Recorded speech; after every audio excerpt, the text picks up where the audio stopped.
Okay, thank you everyone for joining us today. We're hosting a webinar on showcasing data in action. We're excited to feature 2 different states in their approach to data and how they're employing data to inform their R3 strategies. So what I'd like to offer today is a couple insights just to set the stage of this conversation, and then we'll allow Jenifer Wisniewski, Eddie Herndon, and Aaron Bunch from different state agencies of Georgia, Department of Game and Inland Fisheries, and Georgia Department of Natural Resources, to each take about 10 minutes and highlight how they've accessed their data, mostly their license sales, and put it into play to make informed decisions, marketing campaigns, some Arc GIS efforts here, and just using their data to help them make informed strategies and making progress on the R3 frontier in their state. We have a ton of data at our disposal, from license sales to event registration data to email addresses and even phone numbers. People in other businesses and industries love this data. They use it to make customer segments, to understand their customer buying rates. And we started to go down this path as well as an R3 community, collectively trying to access more data, understand the trends, get comparable statistics so we know how we fare in comparison to other states, and really just put the data to work. We face a lot of challenges, from technology systems and learning new skills to understanding new trends, but we're heading down the right path and we're excited with the opportunities. Just to kind of show where we've come from, many state fish and wildlife agencies sell online or electronic license sales now. There's just one state out of the 50 that haven't gotten to that point yet, and they'll be joining us in 2019 with electronic licenses. So we've hit one landmark in this process to accessing your data, with every state having some sort of record. Now, some states only have records for the last year or two because they just started doing electronic license sales. But other states, like in the West, have been doing this for more than 20 years. So as we go forward with all of our license sales being electronic now, we'll be able to take more data and really put it to work. Once we started to get down the path of electronic license sales, a lot of state fish and wildlife agencies start looking at Excel or some kind of other software to process different trends. If they can get the license data out of their license system, they can start to look and aggregate and see trends across the different categories. You might be able to say, okay, we sold 100 licenses, 100 hunting licenses last year, and of them, 50% were female. Well, now some states are also starting to be able to say 50% of them are female, and they were in the age classes of X, Y, and Z. We're becoming more sophisticated as time goes on in the way we look at our data and we understand our customers. No longer is it just a license per sale and somebody buying one record in an Excel table. We actually have now gotten some states into a data dashboard. And just this basic form in the data dashboard is a way to visually look at your data and see different trends going on. Now, this is a screenshot from Oregon's participation dashboard from 2015, I believe. But we can start to see some trends over time, like maybe determine that their greatest point of sales is around opening day of a certain season, and that we don't sell a lot of licenses right before the season regulation year closes. This is all information that's useful for us to start to say, can we do different strategies? Can we use this data, put it to work, engage people at different times, maybe influence their buying rate, maybe understand if they're going to lapse out and catch them before they leave kind of our funnel of potential buyers. These are all examples of what some of our partners have been doing, and as they continue to go down a path and forge this frontier in data management for specifically state fish and wildlife agencies. And so as a context and knowing where we've come from, now where we're going is where we'd like to highlight our state agency partners and give examples. Some of them are trying new things like using mapping software to understand where constituents lie and communicate certain messages to them. And then others are even employing things like texting to get them back in the fold before they lapse out. So we have Eddie Herndon, Aaron Bunch, and Jenifer Wisniewski to help us fill in those ideas of where we might go next. And to start it off, Jenifer, you're going to be the first one to share here. I'm going to log out so you can share your screen, and please feel free to take it away. All right. So I want to make sure that everybody knows that I just tried some stuff. some stuff worked, some stuff didn't, and I made some mistakes along the way, and I've learned from my mistakes, but working with a couple of different messages and working with our dashboard that I'm pulling up now, I've learned some stuff, and I can share what we've done and what we've been fairly successful at and what my mistakes were. So this is our dashboard for, you know, I don't know if everybody knows how the Southwick dashboards work. They're pretty awesome, but you get all the different types. These are the ones that we chose. So we're looking at the fishing dashboard now. So these are people that have a fishing privilege. So some things that we noticed when we were looking at this is, okay, we've got this little downtick in female, because here's our female. We've got your gender right here. There's also this sort of 45 to 54 downturn. Well, there's kind of a downturn in all of them, but that was one that we thought we could talk to. And then churn in this metro Atlanta area. It was higher than churn at, you know, the rest of the counties. So these dashboards are super helpful to kind of know these things. But then I said, okay, well, what does that mean? What can we do with this now? So we send out a lapsed angler email a couple of times a year to try to reactivate people that have let their licenses lapse. So what we did was we made an email to go to ladies and an email to go to the metro area and an email to go to that 45 plus. So we customized messages instead of just having a generic one to things that we thought would appeal more to those groups. So for Metro Atlanta, it was escape the hustle and bustle of the city. Females, make memories with friends and family. 45 plus, take the next generation with you and go fishing. And then we did a generic message to all other lapsed anglers. So we were way more successful with these personalized messages than we were with the generic message. So a little bit of content can kind of help your cause. And then you're able to see here total license sales, and then total license sales with the federal funds added would be, you know, $428,000 from that email, whereas the one from the year before we made $171,000 plus federal funds, which, you know, we're talking about the same number of lapsed anglers. These messages were much more customized, targeted, and effective. So that's one way that we're kind of using this data to make money for us, because that's my question, is how can we take this data and make it make more money for us? Another way, Brant, we work with Brant Information Systems. They make this beautiful license portal for us for people to come purchase their licenses, and now we can track with UTM codes how people come into the system and then where people go from that and what they purchase. So if we look in our Google Analytics, so you can see direct license revenue. This is somebody that just went to gooutdoorsgeorgia.com, and that's the first thing that they clicked on. This is our agency website. So from our agency, we're sending, you know, $6 million worth from, and this is, sorry, I probably should say this, we started really using these UTM codes not that long ago. It was in August, so I just put the date range from August to April. But GovDelivery is the email message service that we use to send out marketing messages. So just to look at GovDelivery, and then we use the content, the campaign UTM tracking code, so that you can see, so in the last few months, off of direct clicks on links from emails that we have sent as marketing emails or content emails, I can see that we've driven $418,614.50 worth of direct revenue. And then over here on the campaign, this is where I've learned a lot of lessons.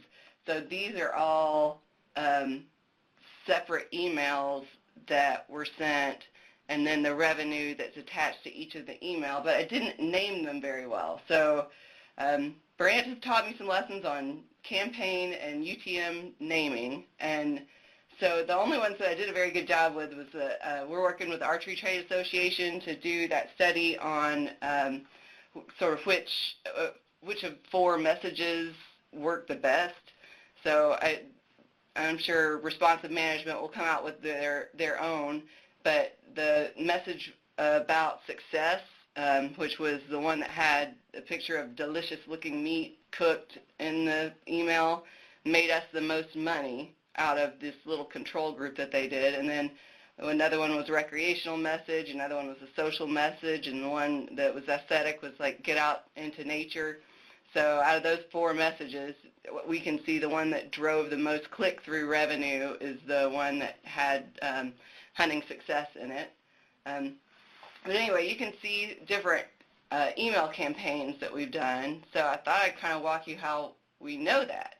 So here's an email that we sent out a couple weeks ago. So this is the email, and on this Renew Your License button, if you look down at the very bottom of my screen, you see UTM, campaign, turkey lapsed. So now when I go over to the analytics page, this is campaign. I can go down here to turkey lapsed, and I can see that we generated $5,000 off of that email. We also sent a text message. So the text message said, the Georgia Department of Natural Resources invites you to renew your license and go turkey hunting. Turkey season is open until May 15th. And then this is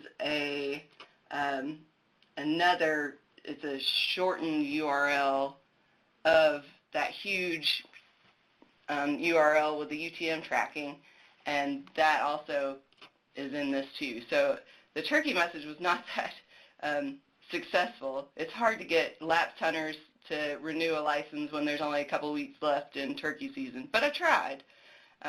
But that's sort of how we're tracking what our marketing messages are doing. We can only see what is click-through here. You can't see like what we call view-through, which is more, somebody, you get an email, you get a reminder, it's like a touch point, and so you kind of plant that seed of, oh yeah, I got to renew my license. So we're finding people that have more touch points are more likely to stay in the folds and not go lapsed. So try to talk to them, but not over talk to them, and trying to find the sweet spot, so to speak. Other things that we're doing are targeted messages by using our data in our system. So going after people that have a boat registration but don't have a fishing license, pulling all those emails together, sending them an email, tracking those purchases, and then the upsell message for somebody that just purchased a one-day license. Ask them, did you enjoy your hunting or fishing experience, and then try to upsell them to an annual license. And then you get more data about whether people enjoyed their fishing or hunting experience. And then we have people that sign up for an account in our system but don't have a license, and that's probably people that have gone through Hunter Ed and didn't end up purchasing a license, so trying to go after those people. Also, Hunter Ed graduates that don't have a license yet. Why'd you take Hunter Ed if you're not going to buy a license? And then going after certain groups of people that may want to purchase a type of license. Like we have a youth license that's for 12 to 16-year-olds. So segmenting out those people and kind of making your data work for you to talk to a group of people that would be motivated by the same thing. So that's kind of how we've done what we've done so far. But yeah, I would be most interested in to see what other people are doing, because we certainly have a long way to go. Awesome. Thank you, Jenifer. It seems like you're connecting a lot of systems together. Was that a challenge in doing so? Wait, say that again? It seems like you're connecting a lot of systems together and trying to figure out how to follow the results through to the different systems and stuff. Was that a learning curve that took you a while to figure out, or was it pretty intuitive for you? No, that was Brant figured that out for me. I'm not a genius, but they they did a great job of teaching me how to use UTM tracking. There's a lot of online stuff that you can Google about UTM codes and how to track them through, but seeing that and, you know, getting to see the actual click-through dollars, that to me is just huge. Absolutely. It shows direct ROI, and I know we talked a little bit about that. And Steve asked, can you talk about the cost to set up the data dashboard and maintain it? Are you guys working with Southwick on that grant by chance? We are. We're going to be part of the Southeastern Regional Dashboard, so they cut us a deal for half price or something like that on that. But right out of the gate, we got an NSSF grant to do our hunting side, and we paid for the fishing side. And now we're part of that Southeastern grant, so we got in on it pretty cheap. But it was like, I think I'm paying $12,000 over the next 2 years, and it was $13,000 for the first setup for just the fishing half. So I think a whole dashboard is $25,000, and they'll go back. Ours goes back 8 years because we felt like we had 8 years of good data, and anything before that was not very trustworthy. Awesome, thank you. And the subject lines change depending on the different audiences and content. Eddie asked that question. When you were going through the different UTM codes and everything, it seems like in like maybe the ATA project, you had different examples. Did you pair up based on the demographic information, who got which taglines and everything? Yeah, that's where I messed up. So I just put the same UTM track. I mean, it was like Gov Delivery. I should have separated those out because that would have made a whole lot of sense, and then I would have known how much money I made off of it. Instead, we had to backpedal and do a lot of extra work for me to come up with that like one-page PDF that said how much was for each. It took a lot of arithmetic and a lot of SAS work for me to get that stuff pulled together, whereas if I would have just put the right words in the UTM codes, then I could have done it without all of that. That's an awesome lesson learned then. Yeah. You figured out how to do it, and you'll continue to move forward doing it the right way. That's awesome. Yeah. Thank you for sharing all your highlights here. We'll have some other kind of joint questions that both Eddie and Jenifer and Aaron can speak on together. But now we're going to bring up Aaron and Eddie. Eddie, would you like to introduce yourselves and kind of start the presentation for yourself? Thanks, Sam. Yes, this is Eddie Herndon. I'm here with Aaron Bunch, who is a biologist with us at DGIF. I'm the Archery coordinator here. I've been on since about June of last year. Basically what came about this was I was looking for a way that I could efficiently promote and use some of our R3 objectives that we're laying out in our R3 plan while it's still being reviewed and going through that process. What are some things that I could do now to kind of help align with some of our objectives? And I identified that, you know, reactivation is a big opportunity for us because similar to Georgia, we do have access to a lot of our licensed data. We're still waiting on our data dashboard, but hopefully that'll come soon and it'll help us out do this a little more targeted. But so I know we have a lot of lapsed anglers similar to other states. So what I did was my goal with that was to use some of what Georgia did in a similar way to get targeted with the messaging. So how do I do that? So I looked at the data and was looking for a way that we could maybe identify where these people are coming from, in addition to some of the demographic stuff, but where are they coming from? And what we found was a lot of them are coming from the major metropolitan areas in Virginia. And that kind of helped me identify, you know, got me thinking about, you know, what information would appeal most to these groups. And then that's kind of where, you know, I started working with Aaron, because Aaron is from the fisheries side. So he does a lot of the gathering creel data and information for identifying current constituents, where they're fishing, what they're fishing. So we just happened to really stumble across each other in a meeting one time, and we're like, well, I'm trying to do this and he's trying to do that. Why don't we try to work together and kind of combine databases and information systems that we have at GIS to better inform our marketing decisions moving forward, especially with email marketing, where we can parse out all these different groups and test all these different messages. We use MailChimp, which is very similar to GovDirect. So that's where I came in, and that's why I've been focused on it, because it is relatively easy. It takes a lot of time, and that I'm finding, we haven't really executed this quite yet. We're planning on sending out the actual emails in the next week or so, but we've just been building the back end first right now. So it's some exciting stuff that we're building, and I think it'll be interesting to show. So I'm going to let Aaron kind of talk through the process of how what he's doing with the data itself. Sure. So if you would go to the next slide, please. All right. So as Eddie indicated, we made this connection. My focus is on tidal rivers in Virginia.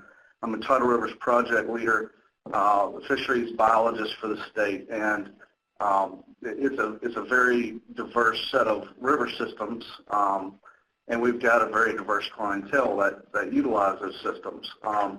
But one thing we do have in our back pocket in tidal rivers and across the state, and for many years, historical data, is krill surveys. If anybody doesn't know what a krill survey is, it's just going up at a boat ramp or in a boat to solicit information from those individuals, asking for the types of fish they caught, how many they harvested, how many they caught, and with that, you're able to ask where they reside, where they came from, where do they live. Specifically, I'm partial to asking for zip codes because that kind of gets into their general location, and it's easier to track out-of-state folks as well. Some krill surveys focus on just asking city and state, and so there's a few limitations there, but you can still get at the same data within your state. And so you've got your data entry, obviously, QA/QC, and you want to, there's some various, are we looking for catfish anglers, bass anglers, whatever. But the key here is to geo-reference their data by zip code, and you do so by counting the number of anglers per zip code, and that's how we get to the spatial mapping component. And so we use GIS. If anybody has access to GIS staff in your agency, utilize them.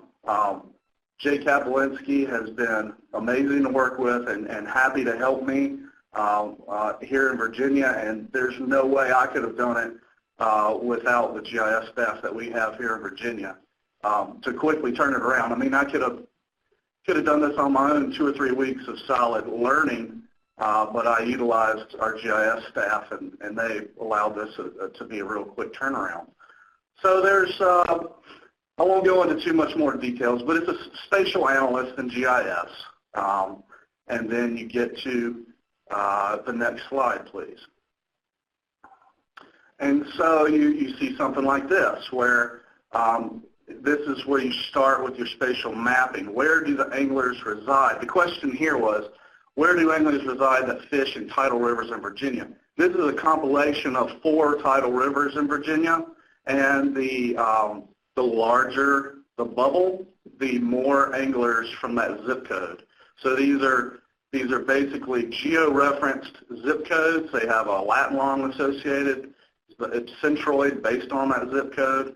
And then there's a count attached to it based on the number of anglers that said that's where they were from during that specific krill survey. Another thing to note with krill surveys, it should be completely representative because krill surveys are stratified themselves based on time of day, day of week, weekend, weekday.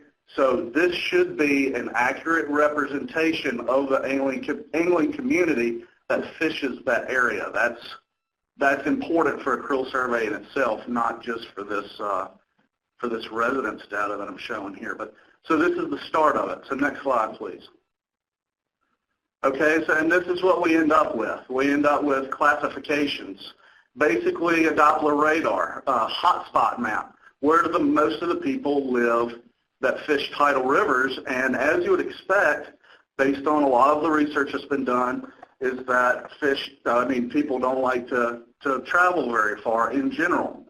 We do have some destination fisheries in Virginia. The Chickahominy is highly productive for largemouth bass right now, with 10-pound plus bass being caught and lots of tournament fishing. So you do see some of the Northern Virginia folks coming down and various tournaments from around the country coming to the James and Chickahominy system. So it can extend a little bit because of that. But overall, you see most of the red there is around the Tidewater area and up into Richmond and surrounding areas. And then you see the yellow, which is more of a moderate, I would say, use versus green, which is everywhere else in the state. And so it really gives you a pattern. I like seeing spatial patterns. So next slide, please. Okay, and what do? Why does this tie into R3? Well, we were able to take every lapsed angler and put those data directly on and overlay that on a tidal river residence spatial output. And this is what it looks like. Next slide. And what we're able to do is you can see those blue dots. We can select only those individuals within that strata. So within that red area, that's where most people are fishing in tidal rivers, and then we can do targeted messaging to each one of those strata. We use this technique in GIS to build a database, and then next slide. We can use a study design and have different subject groups, and basically a two-factor analysis where we have, we might refine the names of all this, but high use within the area of influence, or AOI, moderate use and outside of the area of influence, and then having different outreach types. So this is specific for tidal river, so we want to have some content directly related to tidal rivers. We're going to try to do one that's just a generic reminder. We're also going to apply this method to the South Fork of the Shenandoah and do the same thing. So we'll have two different rivers, two different systems to work with. And then we already have a natural control group, because not all anglers in the database have emails. So we'll be able to track those folks that we made zero contact with through this email marketing campaign. We're going to keep the subject line constant because we don't want that to influence people's clicking the email, but the content's going to change. And so our thought for content, and if Eddie wants to talk about that, that's fine, but if you go into more details, we're thinking about having a large landscape photo with 2 short sentences and a call to action. Come fish the Shenandoah and see what it has to offer. Come fish tidal rivers of Virginia and see what they have to offer. And maybe 1 or 2 other short blurbs aside from that. And that's going to be what we're testing. We're basically testing the content of whether it could be specific outreach content or generic reminder across 2 different river systems. Yeah, so similar to what Georgia is doing, we're basically testing to see what's more effective messaging. Is it just the generic, hey, we missed you, buy your license, or if we get specific and identify the river or system that's closest to them, and we speak about that content, not necessarily through like a newsletter, because we haven't had much success with that kind of thing, But in the content itself, where you mention the specific body of water, does that trigger a purchase of a license greater than just a generic message? And a lot of this is just really testing out different things. So we don't know what the answer is going to be. Maybe people maybe they already know. Obviously, I live close to the Shenandoah. I don't really need this information, but maybe not. We're going to see what happens with our data in Virginia to help inform our future email marketing strategies. Thank you, Eddie and Aaron. Yeah, that's pretty much it. So if anyone has any questions, yeah. That's awesome. It's really cool to see how you've used sort of the map to help segment out the specific target audiences for the email. You're expanding on what Jenifer's done and trying the email content. And it's really cool. I've prompted a couple emails here, so if people, or questions, you see I'm thinking email already. I've prompted a couple questions here, and if some people in our audience want to type in their questions, it looks like Dean, probably from Utah, is offering up some ideas or questions to talk about. We'll hop into those. First of all, Eddie and Jenifer and Aaron, you guys have said in multiple different conversations that this was easy or it's not hard. Can you explain what you meant by that? And maybe, Jenifer, you want to take a stab at that? Sure. I'm no scientist. I'm no biologist. I'm just a chick that likes to hunt and fish and trying to make everybody else do the same. So we have all this data, and I just tried something. I figured ladies would like a message that's more like make memories with friends and family. And so I found a data person to extract the data out of our license sales system and give it to me where it's, name, address, zip code, all that stuff that's of lapsed people, and then let me kind of fiddle with it. And then I said, okay, so there's the ladies, let's email them with this message. And then, it's fairly intuitive, I think, what message what group needs. And if it's not, like I asked RBFF, hey, what message resonates most with people that are in metro areas? And RBFF already has tested these messages and can tell you what works. Like the one that we're sending out to boaters now that don't have a fishing license, that's one that they've tested. So it's kind of like you just use the resources that are out there, and you can get a pretty good stab at doing some of this stuff. And I think that it's really important for us not all to get in this kind of analysis paralysis, and we get all of this data and you don't know what's going to make the most results or do the best until you try something. Absolutely. I love the analysis paralysis. Eddie, Aaron, do you guys want to kind of add on to that? How was this easy for you, or what made you take this kind of first step? Well, I think for me it was looking at what I could do kind of in the short term to make an impact on the objectives of R3, and really taking advantage of what data and information is already out there. And we've done similar email campaigns in the past, but I wanted to get more specific, more targeted.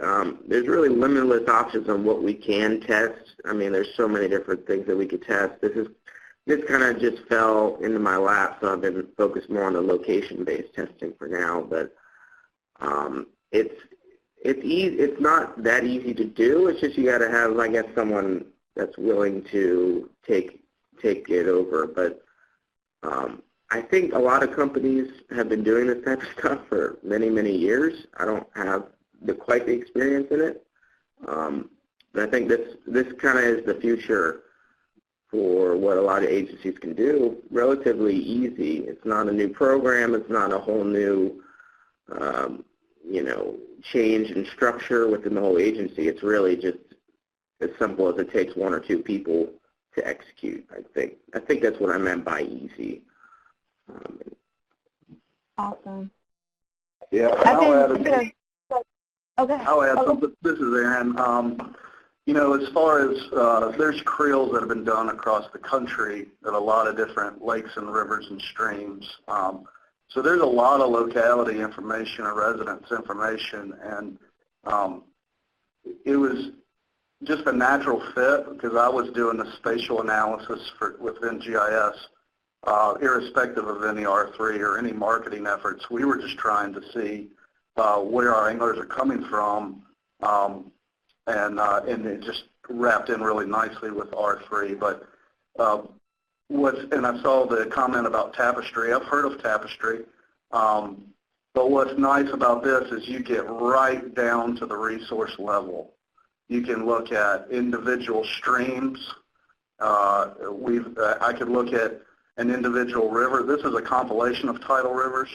When we do the Shenandoah, you know, it's going to be targeted messaging to the Shenandoah, or targeted messaging to wild trout waters, or targeted messaging to like Carr Reservoir. So you're really getting at a resource level, which I think is important here. What's really interesting to me is that only one person doing this in this presentation has the title R3 coordinator. Jenifer, you're marketing and communications, and Aaron, you're a fish biologist by training, correct? Yes. Okay, so there's a bunch of skill sets at play right now, and I love the fact that we're drawing from a diverse skill set to try to tackle R3 from multiple perspectives, just like you're saying with your Krill surveys. On the opposite, there's the hunting harvest surveys, right? Have you started tapping into that at all, or would that be a different bureau? I'm sorry, could you ask that again? The hunting harvest surveys, so when people report let's say how many white-tailed deer they harvested that year. Do you have access to similar data from that perspective that you could do some messaging on the hunting side? Yeah, I think we're thinking about that for the fall, or I am. What we could access, we're hopefully moving to an electronic check-in system through our app as well. So yeah, there's potential for a lot of this across the board. What data is being collected on the science side of things to help inform and better enhance our marketing efforts. So I think we're kind of just the tip of the iceberg as far as what we can do, and hunting is a huge opportunity for us too. Awesome. And so Jenifer and Aaron and Eddie, where, aside from the hunting that you just highlighted, Eddie, where are you guys going next? What might be one other thing you're going to try maybe heading into the summer months that you're using the data to inform? Do you have any other ideas you're going to try to pilot? Yeah, I think we want to, functionally, I think we want to create an application service through GIS, so we don't have to rely on their staff to do this. So ideally, it would be a system where I could log in and easily upload whatever data set I want. So I could choose lapsed trout anglers or whatever I want, and then it'll automatically kind of do the mapping for me. So that's where I'm hoping to get more efficient with it in the future. And as far as, we have different licenses too, so there's just tons of potential how targeted and how deep we want to get with it. Yeah, I think like Eddie said, it's we're going to take it to the next level with a web-based tool, and then each individual resource over time, we can do a spatial analysis. Some of it I've already done. We can do a spatial analysis and have those shapefiles built. So Eddie can just go in and overlay any shapefile for any resource that he wants associated with krill data, or anything else for that matter that we have the data for, and overlay it on those lapsed anglers or lapsed hunters or however he wants to do it.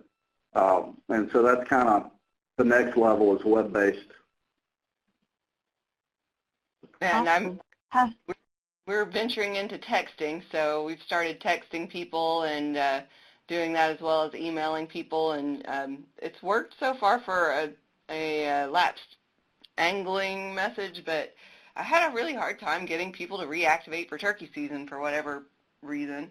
But then over the summer, we'll keep trying these messages to see what sticks.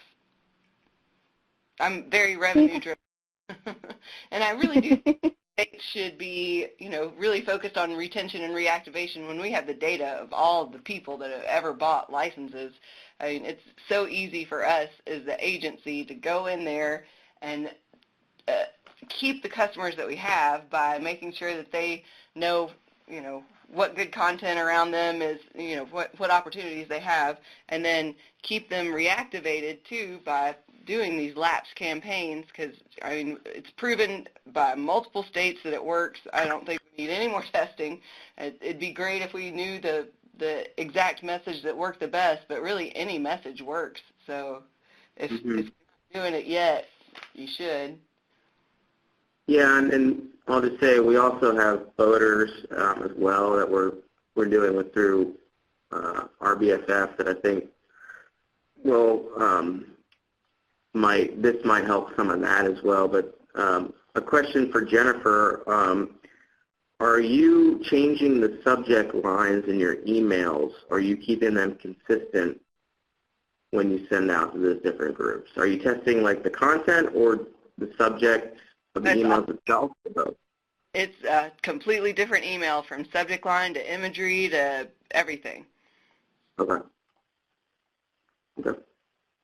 And Kara just added a tip too. She said another trick she's tried is to send the same email 3 times with different subject lines, and it increases the chance of it being opened. So that's another kind of idea we might try here. Another thing that we do is we'll wait a couple of days, and like GovDelivery, you can resend the message to people that have not opened the message yet. So that's another way to get more people to open your message. Okay. That's awesome. We've been talking about data itself here. Have you guys been at a loss of data at all? Have you gone to find a certain field and be like, we don't collect this? It sounded like, Aaron, you were saying you were starting to evolve the data and the Krill surveys because a lot of people didn't have zip codes in their results. Is there any other fields that you guys have tried to go after, or any kind of insights as people are building data systems right now that you could recommend that they collect?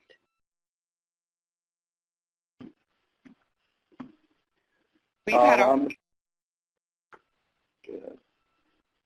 as far as GIS, just having some type of geo-reference, being able to figure out where they reside.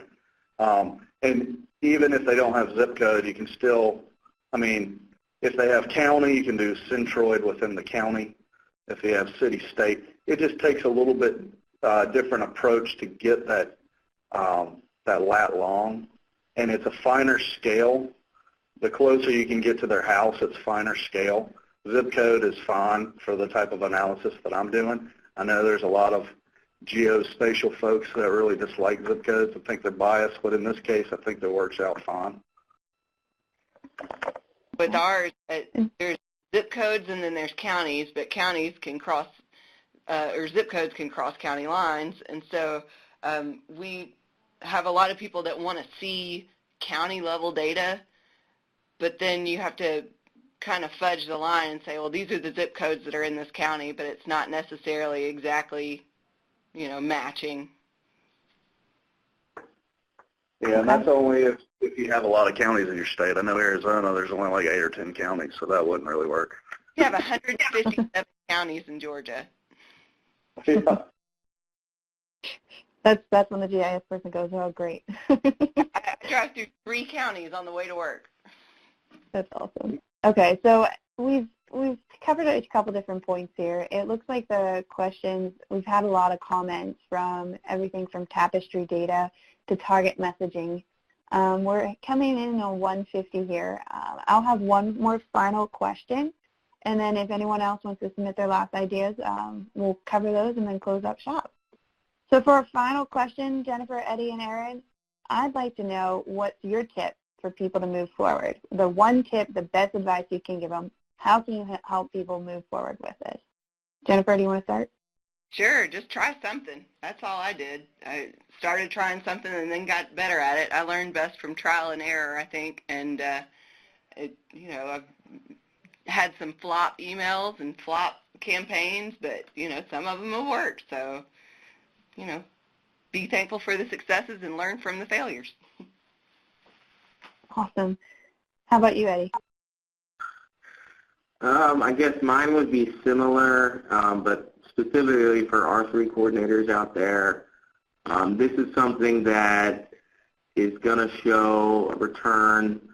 It's going to, if you can pull this off and show a good result, the end result is revenue, which is going to look good on R3 as a whole in your agency. So if you have the time to really try to do some stuff like this, I would definitely take advantage. And if anyone has any extra questions about it, feel free to reach out to me and see what we can do. For me, this is Aaron. For me, it's reaching out to the experts. You know, I could have spent a lot of my time playing with GIS. I was able to reach out to our staff, was able to point me in the right direction fairly quickly. And also, learn from other people's mistakes, go through the literature. And we just had a conversation with an outreach staff this morning that really helped us kind of get our content right, and ultimately the content, no matter what design or spatial mapping that we do and come up with the right sampling design, you can have the best sampling design in the world, but if you don't have that content that's actually going to make an impact, it's not really going to matter. So that would be my 2 cents. That's awesome advice, guys. That's fantastic, actually. Try something. Do something while you're forming your strategy and take action on it to start to build buy-in, and then break down silos and use other people's expertise. I couldn't have said that better if I tried, guys. Thank you so much for taking it. I see Jenifer provided an example of something that failed, and that turkey message, it generated less than $10,000. That's quite a good example there. We appreciate you taking your time today, Jenifer, Eddie, and Aaron, to show us kind of under the hood what's going down with your data and how you're putting it to work. I expect that there's a lot of people in the audience that are saying, hey, how can we do that? And their GIS coordinators are probably going to be hit up here shortly, or their marketing staff. So thank you for showing us from your experience what you've learned. We're excited to have you all here and as part of this community moving us forward. I'll post the PDF from this presentation so that people can see some examples, because I know visually it's pretty important. We are also recording this webinar, and we'll have that recording up by next week so other people can access it and share that link around. It'll be on the Council to Advance Hunting and the Shooting Sports YouTube page. So without further ado, thank you for joining us on this webinar for showcasing data in action. Hopefully you've taken some lessons learned and can start jump-starting your own efforts on R3. We'll talk to you soon, and join us for our next webinar on May 8th, featuring the National R3 Symposium and a sneak peek, where Cyrus, Marty, and myself will take some time to highlight the event coming up on May 21st and May 23rd in Lincoln, Nebraska, and help you guys get the most from that experience going into the event. Thanks for joining us today, and we look forward to talking with you on the R3 community.